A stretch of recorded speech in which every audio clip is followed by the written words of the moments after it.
Hello students, in this video we are going to discuss a poem, The Laburnum Top by Ted Hughes. Ted Hughes is the by name of Edward James Hughes. So let us come to the point. The laburnum top.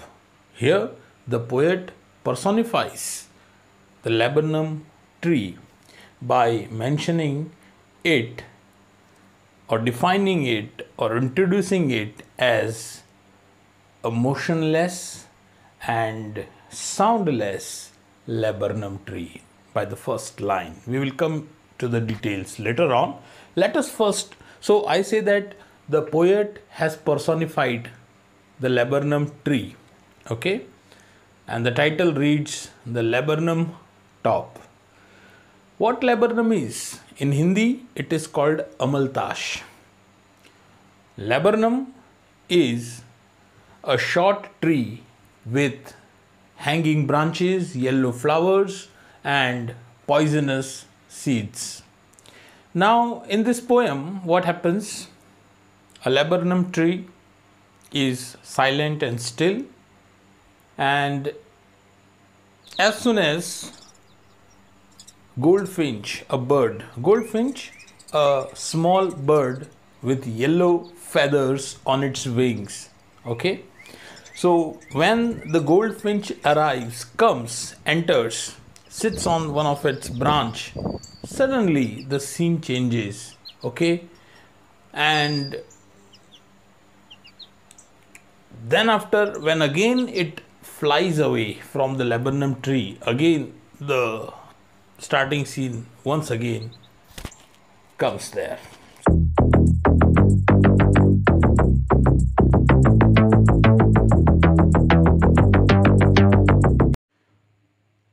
So here is the poem, The Laburnum Top by Ted Hughes. Laburnum, the word is decoded here, a short tree with hanging branches, yellow flowers, and poisonous seeds. And goldfinch, a small singing bird with yellow feathers on its wings. So these are the two very important words in this poem. Okay, it means a lot. Laburnum is a tree, a short tree, and goldfinch, a small singing bird. So now let us read the poem once for you.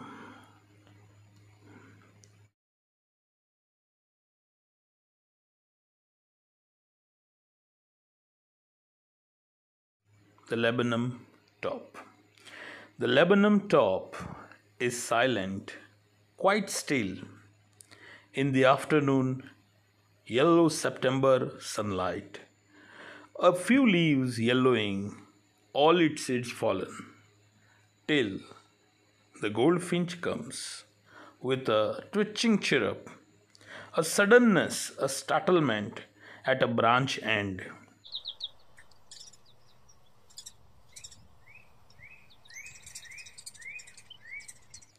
Then, sleek as a lizard, and alert and abrupt, she enters the thickness, and a machine starts up.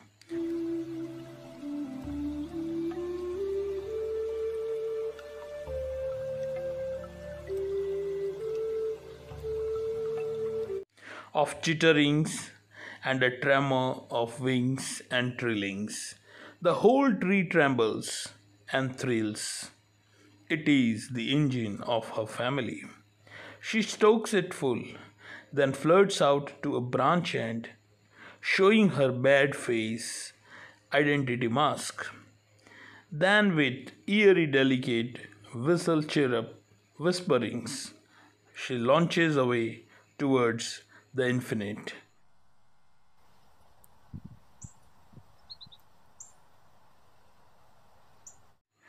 And the laburnum subsides to empty. So here you can see that we can divide this poem into three parts. The very first part, these three lines, starting three lines. When the goldfinch is nowhere in the picture, okay, there is only a laburnum tree, silent and quite still. You can say soundless and motionless laburnum. The second part of this poem covers the biggest stanza of it. Okay, means here you can say, here this part, the second part, the first part, the second part, and this is the third part. So what happens in these three parts? इन तीनों part में क्या होता है? यहाँ goldfinch नहीं है, फिर goldfinch laburnum top पर आती है, उस ट्री में आती है, बैठती है, तो जान आ जाती है उस ट्री में। उससे पहले, उसके आने से पहले जो लेबरनम ट्री था वो कैसा था? साइलेंट, या आप कह सकते हैं साउंडलेस। ठीक है, ये जो वर्ड आया silent, silent and quite still, तो आप इसको कह सकते हो, साइलेंट को साउंडलेस एंड स्टिल को कह सकते हो motionless. So soundless and motionless था। फिर गोल्डफिंच के आते ही, जैसे ही गोल्डफिंच आई, ठीक है, so what happens? The whole tree trembles and thrills. जो पूरा का पूरा जो ट्री है वो क्या होता है? Trembles and thrills. ट्रेम्बल्स का मतलब होता है कांपता है, और थ्रिल्स का मतलब होता है आनंद के स्वर से वो गूंजने लगता है। ठीक है, ट्रेम्बल्स एंड थ्रिल, एक आनंद, एक उत्साह, एक मोशन। जो अब तक मोशनलेस था उसमें मोशन आ जाता है, जो अब तक साउंडलेस था उसमें साउंड, जो उसका म्यूटनेस है वो ख़त्म हो जाता है, वो अनम्यूट हो जाता है। ठीक है, और तीसरा जो स्टेज है, तीसरी जो स्थिति है इस पोएम में, वो ये है कि जब दोबारा जो गोल्डफिंच है, जो कि मदर बर्ड है, तो she launches away towards the infinite. वह फिर से, इन्फिनिट मतलब द स्काई, आकाश में उड़ जाती है उस पेड़ को छोड़ करके, जिसके कारण जो ट्री था, कैसा था शुरू में? ट्री कैसा था? Silent and still. ठीक है, उसकी वही अवस्था वापस आ जाती है। The laburnum subsides to empty. Laburnum जो है वो फिर से खाली हो जाता है, जिसके कारण क्या होता है? फिर से वह साइलेंट और स्टिल हो जाता है, मतलब साउंडलेस और मोशनलेस हो जाता है। तो ये मोटे मोटे तौर पर ये पोएम है, ठीक है, जिसको हम 3 एपिसोड्स में बांट सकते हैं। ठीक है, इसको एपिसोड से समझे आप। पहला एपिसोड जब गोल्डफिंच कहीं पिक्चर में नहीं है, सिर्फ ट्री है। दूसरा एपिसोड जब गोल्डफिंच लेबरनम टॉप पर, लेबरनम ट्री पर बैठती है, आती है, तब का सीन। और तीसरा सीन जब वह फिर से उस ट्री को छोड़ करके स्काई में, इन्फिनिट में उड़ जाती है, तब फिर से वापस लेबरनम ट्री कैसा हो जाता है? साइलेंट हो जाता है और वापस से स्टिल हो जाता है। ठीक है, तो ये 3 चीज़ें हैं जो हमें यहाँ पे पढ़नी है, समझनी है। Got the point? चलिए अब हम एक एक लाइन को डिकोड करें। इसकी एक एक लाइन हम डिकोड करते हैं। ठीक है, the first line, the laburnum top is silent quite still. ये वाली लाइन जिसमें बताया गया है कि जो लेबरनम टॉप है, लेबरनम का ऊपरी हिस्सा है। अब देखिए यहाँ पे पोएट जो है टेड ह्यूज, ठीक है, टेड ह्यूज ने यहाँ पे एक फिगर ऑफ स्पीच यूज किया है जिसको हम कहते हैं सिनेक्डिकी। सिनेक्डिकी, सिनेक्डिकी क्या होता है कि जब पोएट जो है वो पार्ट का इस्तेमाल करता है, पूरा का पूरा ट्री नहीं बोल करके सिर्फ उसके एक हिस्से को, एक पार्ट को जब बताता है, यूज़ करता है, लेकिन उसका आशय पार्ट से नहीं है, द होल से है, पूरे से है, तब उस फिगर ऑफ स्पीच को कहा जाता है सिनेक्डिकी, ठीक है। तो यहाँ पे द लेबरनम टॉप, ये जो हुआ है, यूज़ हुआ है, यहाँ पे द लेबरनम टॉप से हमें सिनेक्डिकी फिगर ऑफ स्पीच के होने का पता चलता है। दूसरा यहाँ पे लिखा है the laburnum top is silent quite still, कि जो लेबरनम टॉप है वो चुप है, साइलेंट है, और क्वाइट स्टिल मतलब एकदम स्थिर है, कोई मूवमेंट नहीं है, एकदम मोशन बिल्कुल नहीं है, मोशनलेस है, और साइलेंट यानी साउंडलेस है। तो सब जानते हैं कि एक पेड़ जो होता है वो कभी कुछ बोलता नहीं है, वो चुप ही रहता है हमेशा, और मोशन भी उसमें नहीं होता है, ठीक है। तेज़ हवा चल रही हो और उस वजह से थोड़ा वो हिले डुले ये हो सकता है, लेकिन मोशन तो होता नहीं है, और साइलेंट ही होगा वो, तो इसमें कोई नई बात तो नहीं है। लेकिन ऐसा लिख करके यहाँ पे लेबरनम टॉप को पोएट ने पर्सोनिफाइड किया है। मतलब हम कहेंगे कि यहाँ पे जैसे अभी मैंने एक सिनेक्डिकी बताया, a part of the whole, और यहाँ पे एक दूसरा फिगर ऑफ स्पीच जो है वो यूज़ हुआ है जिसको हम कहते हैं पर्सोनिफिकेशन, ठीक है। पर्सोनिफिकेशन, यहाँ पे लेबरनम ट्री को पर्सोनिफाइड किया है। So the laburnum top is silent quite still in the afternoon, दोपहर का वक्त है, येलो सितंबर सनलाइट, और महीना भी दे रखा है कि सितंबर का महीना है, ठीक है, और येलो सनलाइट है। देखिए येलो सनलाइट मतलब हमें ये पता चल रहा है कि यहाँ पे जो दोपहर, जिस दोपहर की बात हुई है, that is an autumnal afternoon, पतझड़ की एक दोपहर है, ऑटमनल आफ्टरनून, जिसमें अ फ्यू लीव्स येलोइंग, कुछ पत्ते जो है, ठीक है, अ फ्यू द फ्यू मतलब बिल्कुल नेगेटिव सेंस में नहीं होता है ये, अ फ्यू लीव्स येलोइंग, और इस ट्री की कुछ पत्तियां जो हैं वो पीली पड़ रही है क्योंकि पतझड़ का मौसम है। ऑल इट सीड्स फॉलन, और इसके सारे जो सीड्स हैं वो इसके नीचे ज़मीन पर मतलब आसपास गिर चुके हैं, fallen. Till the goldfinch comes with a twitching chirrup, और ये जो लेबरनम टॉप जिसकी बात की गई है शुरू में, जो कि बताया है कि वो साउंडलेस है और मोशनलेस है, वो कब तक है, कब तक साउंडलेस और मोशनलेस रहता है? तो यहाँ पे ये जो वर्ड यूज़ हुआ है till,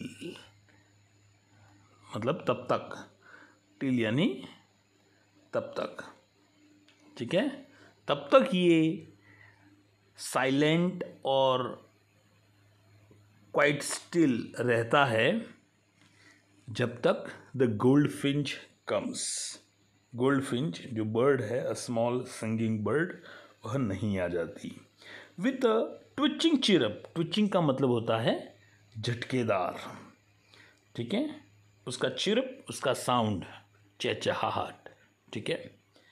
a suddenness, a startlement at a branch and, और उसकी एंट्री कैसी है, उसकी एंट्री अचानक है, अचानकता लिए हुए, अचानक से वो आ जाती है, अ स्टार्टलमेंट, और स्टार्टलमेंट बोलते हैं हम एकदम चौंकाने वाले ढंग से, स्टार्टल, चौंकाने वाले ढंग से, ठीक है।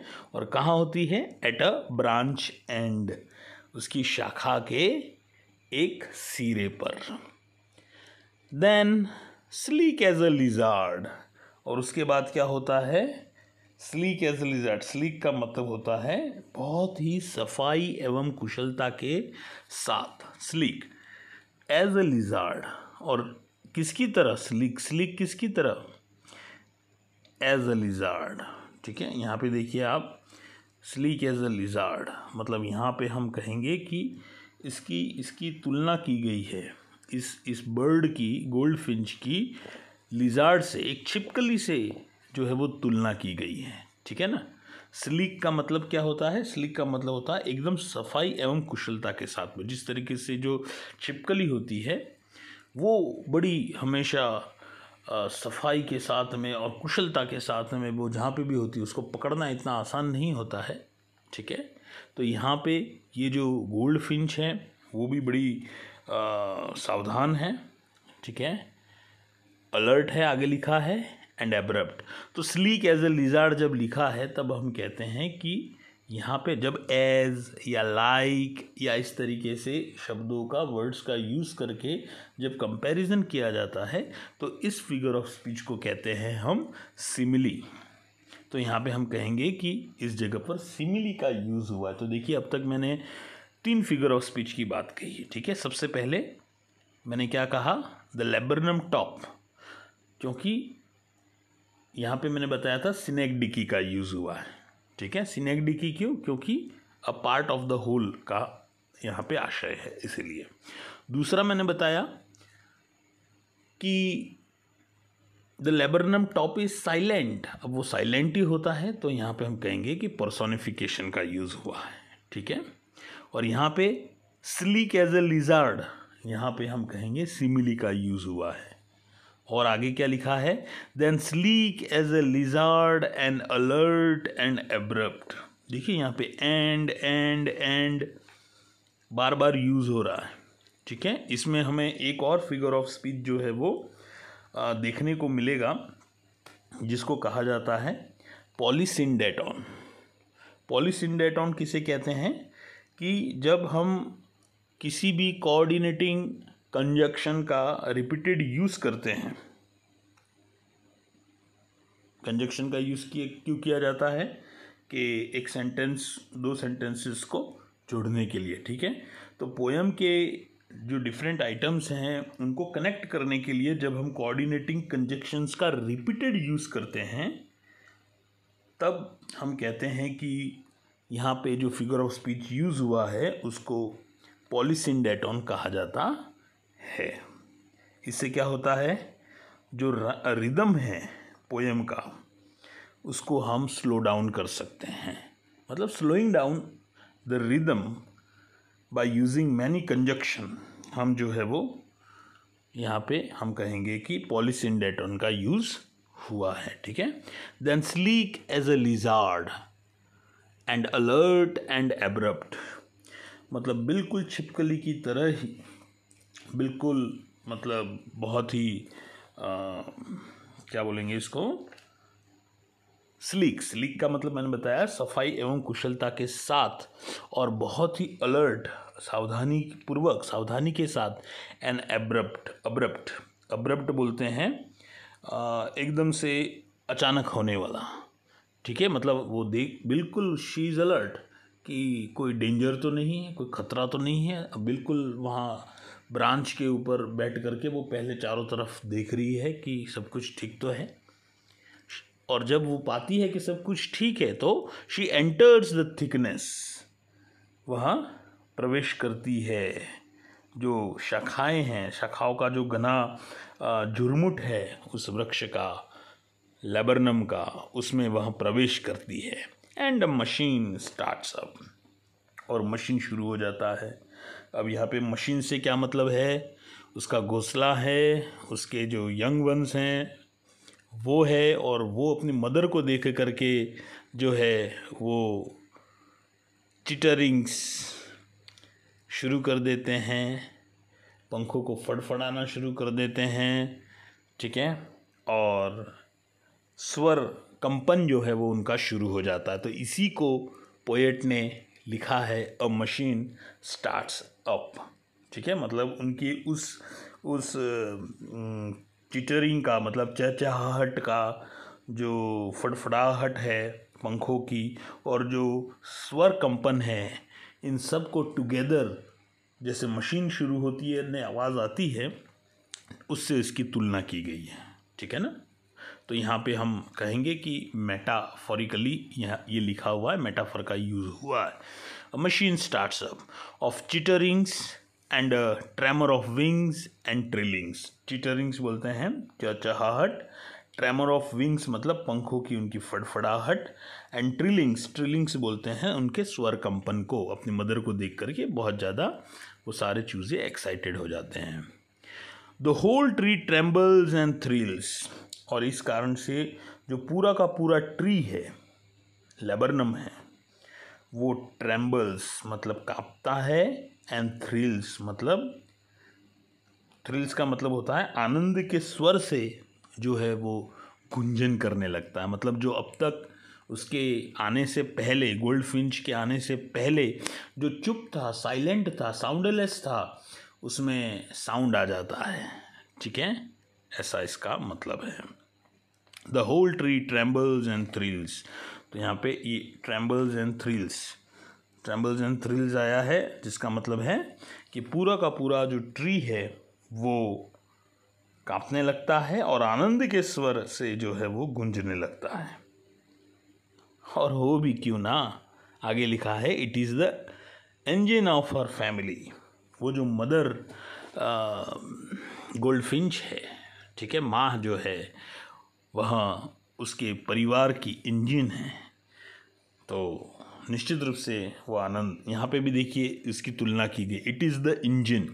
यहाँ पे लाइक द इंजन नहीं लिखा है या एस द इंजन नहीं लिखा हुआ है। ठीक है, तो हम यहाँ पे कहेंगे कि सिमिली का यूज़ नहीं हुआ है, यहाँ पे मेटाफर का यूज़ हुआ है। जब हम सीधे ही इस तरीके से कह देते हैं it is the engine of our family, तो यहाँ पे जो फिगर ऑफ स्पीच यूज़ में आया है वो है मेटाफर। देखिए कितने सारे फिगर ऑफ स्पीच इस पोएम में आ रहे हैं। ठीक है, मेटाफर, सिमिली, और कौन कौन से आ गए। सबसे पहले स्टार्टिंग में मैंने बताया आपको सिनेक्डिकी। ठीक है, एक बताया मैंने पर्सोनिफिकेशन, एक मैंने बताया पॉलीसिंडेटॉन। ये सारे के सारे फिगर ऑफ स्पीच आया है। एक और फिगर ऑफ स्पीच होता है जिसको कहते हैं ऑनोमेटोपिया। ऑनोमेटोपिया क्या होता है, जो साउंड्स हैं सारे के सारे, साउंड्स के जो वर्ड्स हैं वो जब यूज़ होते हैं किसी भी पोएम में, किसी भी लाइन में, तब हम कहते हैं कि उस पंक्ति में, उस लाइन में ऑनोमेटोपिया फिगर ऑफ स्पीच का यूज़ हुआ है। ठीक है, तो it is the engine of our family. वहाँ जो मदर गोल्डफिंच है वह क्या है, उसके परिवार की इंजन है। She stokes it full then floods out to a branch end. Stokes, ये वर्ड आया है स्टोक्स, मतलब जो अपने चूज़े हैं उनको खिलाती पिलाती है, उनकी देखभाल करती है अच्छे से, और तब उसके बाद then floods out to a branch end. Floods out मतलब वहाँ दोबारा अचानक से उन थिकनेस में जहाँ उसने एंटर किया था उससे वापस से बाहर आ जाती है ब्रांच एंड पर, शाखा के छोर पर जहाँ उसने एंटर किया था उस जगह पर फिर से दोबारा वह घने झुरमुट से, शाखाओं के घने झुरमुट से बाहर निकल करके वापस आ जाती है। शोइंग हर बैड फेस आइडेंटिटी मास्क, और बैड फेस बोलते हैं हम धारीदार चेहरा। ये जो बैड फेस शब्द आया है ये वाला, ठीक है, ये बैड फेस, इसको कहते हैं धारीदार चेहरा। इस बर्ड की आइडेंटिटी मास्क है, इससे इसको पहचाना जा सकता है, इससे हम पता लगाते हैं कि ये गोल्डफिंच है। ठीक है, तो वहाँ वो शाखाओं की झुरमुट से बाहर निकलती है, घनी शाखाओं के, और अपना जो आइडेंटिटी मास्क है, अपना चेहरा जो है वो वहाँ पे दिखाती है। Then with eerie delicate whistle chirrup whispering. Eerie बोलते हैं एकदम अजीब सा, है ना, रहस्यमय, सरप्राइजिंग, एकदम स्ट्रेंज तरीके से। Then with eerie delicate whistle chirrup whispering, मतलब डेलिकेट बोलते हैं एकदम धीमी या नाजुक, विस्परिंग विसल सीटी की तरह उसका जो चिरप, विस्परिंग फुसफुसाहट है, चहचहाहट है ना, विस्परिंग्स बोलते हैं फुसफुसाहट, वो आती है और धीरे से इस तरीके से विस्परिंग करते हुए एकदम आश्चर्य रहस्यमय तरीके से, अजीब तरीके से, she launches away towards the infinite, वहाँ दोबारा लॉन्चेज अवे मतलब उड़ान भर देती है, उड़ जाती है, टूवर्ड्स द इन्फिनिट। अब यहाँ पे देखिए द इन्फिनिट आया है, जबकि सीधा सीधा यहाँ पे पोएट चाहता था तो लिख सकता था टूवर्ड्स द स्काई, आकाश की तरफ वहाँ उड़ जाती है गोल्डफिंच जो है वो। तो जब मूल शब्द जो आना चाहिए था इन द स्काई, इसकी जगह पर कोई दूसरे शब्दों का, दूसरी वर्ड्स का जब यूज़ किया जाता है, जैसे यहाँ पे द इन्फिनिट का हुआ है, तब हम कहते हैं कि यहाँ पे जो फिगर ऑफ स्पीच यूज़ हुआ है उसको मेंटोनिम कहा जाता है। मेंटोनिम क्या कहा जाता है? मेंटोनिम। ठीक है, तो इस लाइन में मेंटोनिम का यूज़ हुआ है। और जैसे ही वहाँ उड़ जाती है, उस पेड़ को छोड़ जाती है, खाली कर देती है, and the laburnum subsides to empty. तो जो लेबरनम ट्री है, जो वृक्ष है, वो दोबारा फिर से क्या हो जाता है, उसके बगैर वापस साइलेंट हो जाता है, स्टिल हो जाता है, साउंडलेस यानी हो जाता है, और मोशनलेस हो जाता है। बिल्कुल सबसाइड्स का मतलब होता है शांत हो जाता है, बिल्कुल वापस जो पहले शांत था, इसके आने से, गोल्डफिंच के आने से हलचल हुई, और इसके वापस उड़ जाने के कारण वापस से ये दोबारा शांत हो गया, साइलेंट हो गया और स्टिल हो गया। तो इस तरीके से ये छोटी सी पोयम बहुत अच्छी बाय टेड ह्यूज, ठीक है, टेड ह्यूज की ये बहुत ही शानदार पोयम है। टेड ह्यूज के बारे में मैं कुछ आपको इंट्रोडक्शन दे दूं। Ted Hughes was an English poet, translator and children's writer. Ted Hughes जो थे वो अंग्रेज़ी कवि थे, ट्रांसलेटर थे, ट्रांसलेट भी करते थे ये, ठीक है, and English and children's writer, और बच्चों से संबंधित जो है वो चीज़ों को ये लिखते थे। Critics frequently rank him as one of the best poets of his generation and one of the 20th century greatest writers. जो क्रिटिक्स है, जो आलोचक है, वो अक्सर फ्रिक्वेंटली जो है वो इनको उनकी पीढ़ी के बेस्ट पोएट्स में जो है वो इनको गिनते हैं। And one of the 20th century greatest writer, 20वीं सदी के एक मतलब जो जितने भी महान जो लेखक हैं उनमें से इनकी भी एक गिनती होती है। He was appointed poet laureate in 1984, 1994 में यूनाइटेड किंगडम में इनको पोएट लॉरिएट के पद पर जो है वो नियुक्त किया गया था। And held the office until his death, और उसके बाद मरने तक, मतलब इनकी जो डेथ हुई, ठीक है ना, तब तक ये उस ऑफिस को, उस पद को इन्होंने संभाल रखा। इन 2008 the times ranked huge 4th on their list of the 50 greatest British writers since 1945। Times जो मैगज़ीन है, उन्होंने 1945 के बाद के जो 50 ग्रेटेस्ट जो ब्रिटिश राइटर्स हैं उनकी एक लिस्ट जारी की थी, जिसमें टेड ह्यूज को, ठीक है, इन्होंने चौथे स्थान पे रखा था, ठीक है, 4th लिस्ट पर रखा था। तो ये पोएट के बारे में कुछ इंट्रोडक्शन है मोटा मोटा। इनके बर्थ और डेथ की अगर मैं बात करूं तो टेड ह्यूज की जो बर्थ है वो 17 अगस्त 1930 में हुआ था और आप 28 अक्टूबर 1998 को जो है वो इनकी मृत्यु हुई।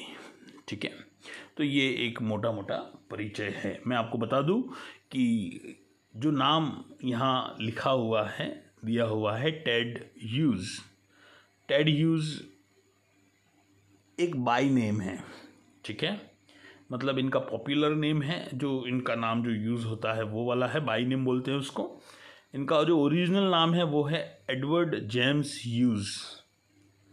ठीक है, तो ये इस तरीके से ये पोयम है, जिसको एक बार मैं फिर से रीड करूं। The laburnum top is silent quite still in the afternoon yellow September sunlight, a few leaves yellowing, all its seeds fallen, till the goldfinch comes with a twitching chirrup, a suddenness, a startlement at a branch end, then, sleek as a lizard and alert and abrupt, she enters the thickness, and a machine starts up of chitterings and a tremor of wings and trillings. The whole tree trembles and thrills. It is the engine of her family. She stokes it full, then flirts out to a branch end, showing her bad face, identity mask. Then, with eerie, delicate whistle chirrup whisperings, she launches away towards the infinite, and the laburnum subsides to empty. So this is the poem. I hope all of you have understood it very well. If any doubt, you may just comment your doubts, and definitely your doubts will be cleared. Thank you very much.